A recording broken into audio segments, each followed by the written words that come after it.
তুমি খুব ভালো বলছো, কিন্তু দিদি তোমার অন্তঃস্থান কাঁদছে।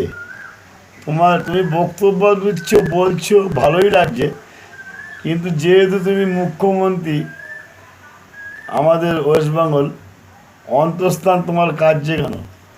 হ্যাঁ, অন্তঃস্থান আর পলিটিক্স করার অর্থ দিদি, যেই পার্টি করুক না কেন, প্রজাদের সুখে রাখা। পলিটিক্স যে কোনো মূল্যে আমার যে নাগরিক বন্ধু রয়েছে, জীবজগৎ, টোটাল জগৎ রয়েছে, তাদেরকে অন্ন জোগাড় করে সুন্দরভাবে রাখা।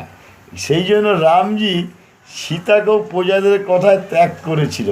কেন? সে রাজা ছিল, তো প্রজারা বলেছে সীতা এই এই এই, তা রামজি বলেছে ঠিক আছে, আমি যখন প্রজাদের রাজাই, তাহলে আমি আমি রাজার রাজার জন্য আমি প্রজাদের কথা সীতাকেই ত্যাগ করবো।